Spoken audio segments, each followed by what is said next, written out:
Un sommet pour rien, c'est ce qu'on entend beaucoup à propos du sommet qui a réuni Russes et Ukrainiens pour discuter d'un cessez-le-feu ou de la paix à Istanbul. Mais en fait, ce n'était pas vraiment un sommet parce que c'était des délégations de moindre niveau et ce n'est pas pour rien parce qu'il vaut toujours mieux que le contact soit pris. Ceci étant, il fallait être très optimiste ou plutôt irréaliste pour penser qu'un accord pourrait partir de là et surtout pour penser, comme l'ont fait certains, que Poutine pourrait s'y rendre.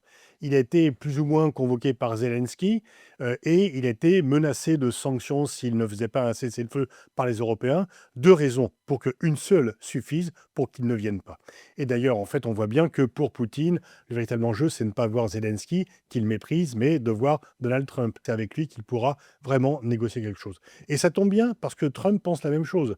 Trump a dit que rien ne serait possible sans une rencontre directe entre lui et Poutine. Donc les deux sont d'accord. Poutine peut obtenir quelque chose de Donald Trump et déjà la reconnaissance d'un sommet au plus haut niveau. Ça n'a pas existé depuis 2021, donc la rencontre avec le président américain pour montrer l'importance de la Russie sur la scène internationale. Et Trump, bien sûr, qui n'a pas envie qu'une paix puisse être négociée sans lui. Il veut être l'artisan de la paix, il vise le prix Nobel de la paix. Il a maintes fois répété que s'il a été président, cette guerre n'aurait jamais éclaté. Et s'il est clair pour tout le monde qu'il n'y mettra pas fin en 24 heures, ni même en 100 jours, eh bien, il va être celui par l'intervention duquel la paix va survenir. Donc ceci ne pourrait être réglé qu'entre Poutine et Trump, par-dessus la tête de Zelensky, par-dessus la tête aussi des Européens. Et d'ailleurs, Zelensky a accepté de céder une partie de ses minerais aux Américains, sans obtenir pour autant de garantie, et donc les deux sont un peu délaissés. En fait, Trump et Poutine ont une dent personnelle contre Zelensky au-delà des objectifs géopolitiques. Trump lui en veut toujours pour ne l'avoir pas aidé dans la campagne électorale de 2020. Il voulait obtenir les moyens un peu de mettre en cause Joe Biden par l'intérieur de son fils qui était lobbyiste en Ukraine et Zelensky n'a pas suivi ses demandes. Quant à Poutine, il lui en veut toujours, outre le mépris qu'il a pour lui, eh bien, de ne pas avoir accepté ses demandes et surtout de ne pas avoir mis en œuvre des décisions communes qui ont été prises la dernière fois qu'ils se sont vus directement en décembre 2019 à Paris. Zelensky renonçant à ce qu'il avait accordé à Poutine une fois qu'il était revenu à Kiev. Et donc, les deux en veulent terriblement à Zelensky. Le fait que l'élection ait lieu à Istanbul, là où en avril 2022, 2 mois après le déclenchement de la guerre, Russes et Ukrainiens ont failli trouver un accord pour mettre fin à la guerre, qui était plutôt favorable à la Russie, puisqu'elle reconnaissait un peu que les questions territoriales seraient réglées par la suite, donc acceptant l'avancée russe en territoire ukrainien, et remettant à plus tard les questions d'adhésion de l'OTAN à l'Ukraine. Ce que veut en fait Poutine aujourd'hui, c'est que l'Ukraine n'adhère pas à l'OTAN. C'est acquis, tout le monde est d'accord en fait.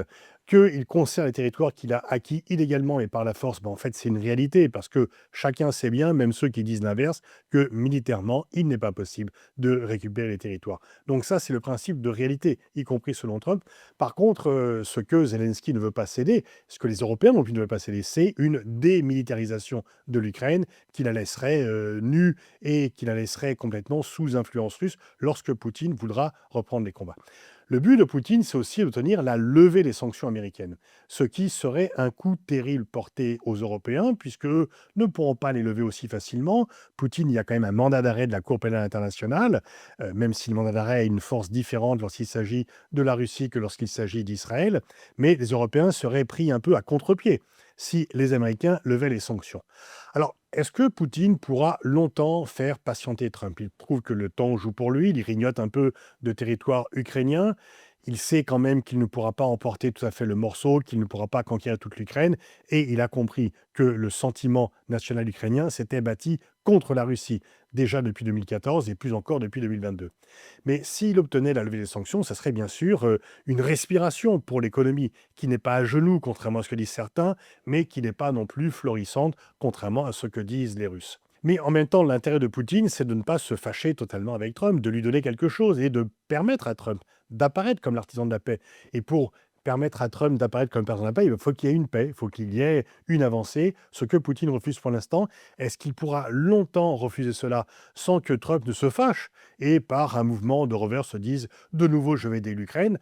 Là, en fait, Poutine joue peut-être un jeu dangereux de pouvoir continuer à faire patienter Trump. Il n'est pas certain qu'il pourra le faire durablement sans avoir des représailles de la part de Trump. Trump a envie de travailler avec Poutine, ils s'entendent bien, ils ont des goûts communs, des destinations communes, notamment l'Union européenne, notamment Zelensky.